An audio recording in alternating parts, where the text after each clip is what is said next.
नमस्ते दोस्तों, आप सभी का आज के एपिसोड 10 में स्वागत है। तो भगवान राम जी, हनुमान जी, तुलसीदास जी को प्रणाम करके आज की चौपाइयाँ शुरू करते हैं दोस्तों। सो दुर्गम का जगत के जेते पे कल हमने फिनिश किया था। बहुत ही अच्छी चौपाई थी।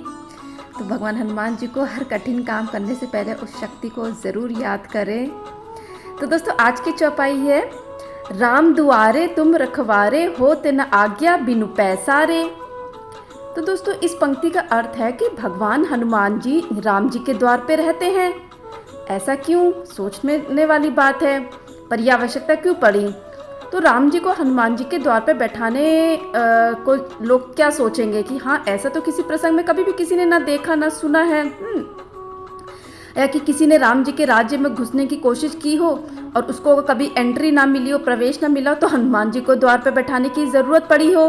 क्या ज़रूरत पड़ी, है ना?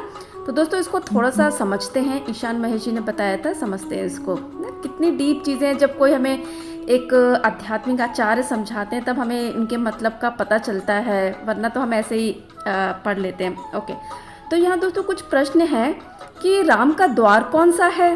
पहला प्रश्न तो यही है कि राम का द्वार कौन सा है। क्या राम किसी महल या कुटिया में रह रहे हैं जहाँ पर प्रवेश करने से पहले हनुमान जी बैठे हों? कोई घर हो, कोई कहीं हो कि जैसे द्वार पर कोई बैठे हो, हनुमान जी बैठे होंगे। तो राम का द्वार कौन सा है, कौन से द्वार की बात की गई है? तो जैसे राम को का द्वार, जो दूसरे शब्दों में अगर हम कह सकते हैं कि जैसे जीसस ने भी क्या बोला था कि किंगडम ऑफ गॉड, है ना, प्रभु का राज्य। हनुमान जी मतलब गुरु। तो दोस्तों हनुमान जी का मतलब है गुरु। एक संत कबीरदास जी की पंक्ति यहाँ पर आती है, गुरु गोबिंद दो खड़े काको लागे पाए, बलिहारी गुरु आपने गोविंद दियो बताए। तो वैसे ही हनुमान जी हैं गुरु के रूप में। हनुमान जी समर्पण भक्ति का प्रतीक है। तो जब आप इनके भीतर से, मतलब हम सब जब इनके भीतर से होकर के निकलेंगे तभी हम राम के राज्य में प्रवेश पाएंगे, है ना। तो मतलब यही है कि हनुमान जी की भक्ति से ही हमें भगवान राम का मार्ग जो है वो मिलता है। अब होते न आज्ञा बिनु पैसारे। अब यहाँ पे इस पंक्ति में दोस्तों, यहाँ पर हिंदी में श्लेष अलंकार है जिसका वास्तविक अर्थ है पसर जाना, खुद को सरेंडर कर देना। तो दोस्तों एग्जाम्पल एक लेते हैं यहाँ पे। जब द्वापर युग था तो द्वापर युग में जब द्रौपदी जी का चीरहरण हुआ था, है ना, जब सभा चल रही थी कौरव पांडव के बीच में, तो उनका चीरहरण जब हुआ था तो द्रौपदी जब श्री कृष्ण से पूछती हैं कि तुम अंतिम समय ही क्यों आए थे, जब मैं अंतिम अवस्था में थी। तो श्री कृष्ण ने बोला कि जब तक तुझे खुद पे भरोसा था तूने अपने वस्त्र पकड़े हुए थे, लेकिन अंतिम अवस्था में तूने खुद को पसार दिया था। तूने क्या कहते तूने मतलब मेरे को मतलब दोनों हाथों से मतलब याद किया था मेरे लिए, अपने दोनों हाथों से मतलब गुहार लगाई थी मेरी, है ना। तो दोस्तों ये पंक्ति यहाँ पे जो चौपाई वो यही बताती है, बहुत गहराई है कि हनुमान जी केवल एक वानर जाति के प्रतीक नहीं हैं, वो अनंत गुणों के सागर हैं। तो इसलिए हमें सरेंडर करना चाहिए इन शक्ति को। तो दोस्तों ये बड़ी गहराई वाली बात थी इस चौपाई में। अब नेक्स्ट चौपाई पे हम बढ़ते हैं आगे। सब सुख लहे तुम्हारी सरना, तुम रक्षक काहू को डरना। अब दोस्तों सभी को सुख चाहिए, तो हनुमान चालीसा आगे कहती है, सब कुछ लहे तुम्हारी सरना। जो व्यक्ति तुम्हारी शरण, हनुमान जी की शरण में आ जाता है, उसको सभी प्रकार के सुख मिल जाते हैं। ऐसा तुलसीदास जी हनुमान जी के विषय में कह रहे हैं और इसके प्रमाण सामने हैं। और उस युग का ही प्रमाण है कि आप जब रक्षक हो गए तो फिर डर नाम की कोई चीज़ ही नहीं होती है ना। तो सुग्रीव जी जैसे बाली जी से डर डर के रह रहे थे ऋषिमुख पर्वत पर, और उस समय हनुमान जी ने सुग्रीव जी का साथ दिया। वो हनुमान जी की शरण में ही थे।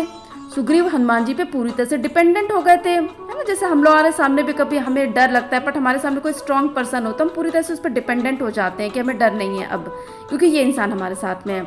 तो हनुमान जी के कारण ही सुग्रीव जी को उनका राज्य मिला था।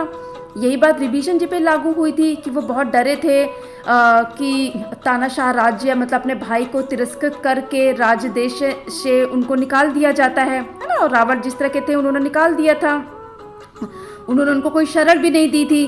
तो जो भी शरण देता वो रावण का शत्रु हो जाता था।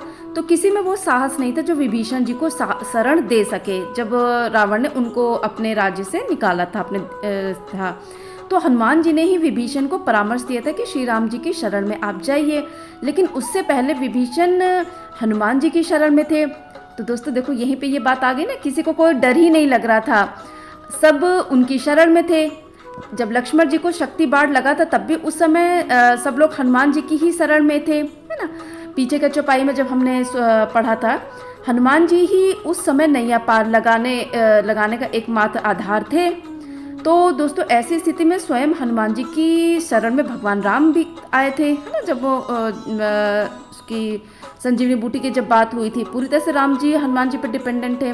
और उसी बात को बोलते हुए राम ने भरत से अयोध्या वापसी पर बोलते हैं, जो मैंने पीछे भी आपको बताई थी कि भरत भाई कपि से ऋण हम नाही, हनुमान जी का हमारे ऊपर इतना ऋण है कि हम उसको उतार ही नहीं सकते हैं। तो दोस्तों जिनके आराध्य स्वयं श्री राम है वो कह रहे हैं, तो दोस्तों कितनी बड़ी महानता है हनुमान जी में। तो उनकी शरण में जाने से सारे के सारे जो सुख हैं दोस्तों, वो सारे के सारे सुख मिलते हैं। कहीं ना कहीं से हमें प्रोटेक्शन मिलती है, कहीं ना कहीं से हमें प्रेरणा मिलती है, कोई इंस्पिरेशन मिलती है हमें, है ना। तो दोस्तों ये था इस चौपाई का अर्थ। अब नेक्स्ट चौपाई पे बढ़ते हैं। आपन तेज सम्हारो आपे तीनों लोक हाँकते कांपे। तो अब उनका तेज देखिए, तुलसीदास जी कह रहे हैं कि हनुमान जी आप अपना तेज स्वयं संभालिए, आपका तेज और कोई नहीं संभाल सकता। आप में इतना वेग है, इतनी शक्ति है और इतना तेज है, इतनी ब्राइटनेस है कि कोई संभाल ही नहीं सकता।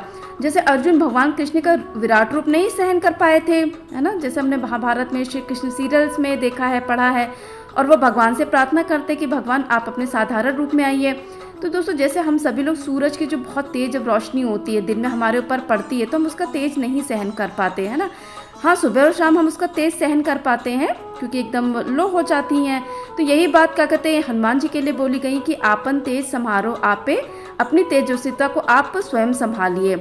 हम उनकी तेजस्विता नहीं सहन कर सकते। और अपनी हाँक से मतलब है हुंकार से दुष्ट डलन, नेगेटिविटीज को आप खत्म कीजिए। तीनों लोग धरती पताल जो कांपता है ना। तो देखिए दोस्तों इस पूरी यात्रा में हनुमान जी किसी दुष्ट दलन को बख्शते नहीं, कोई भी नेगेटिविटी जो उनके सामने आती है उनको बख्शते नहीं, उनको डिफीट करते हैं। तेज का अर्थ होता है जो कि अन्याय नहीं सहन कर पाता है, तो उसको ही तेजस्विता बोलते हैं। तो दोस्तों ये था इस चौपाई का अर्थ, बहुत ही गहन डीप है दोस्तों। इन चौपाइयों का अर्थ आप लोग भी एनालिसिस कीजिएगा जब भी आपको वक्त मिले। तो दोस्तों आज हमने 3 चौपाइयों का एनालिसिस किया। आशा करती हूँ कि आप सभी लोगों को समझ में आया होगा। तो तब तक के लिए दोस्तों आज यही विराम देते हैं। Thank you for watching. और तब तक के लिए जय श्री राम, जय हनुमान जी की, जय बाबा तुलसीदास जी की।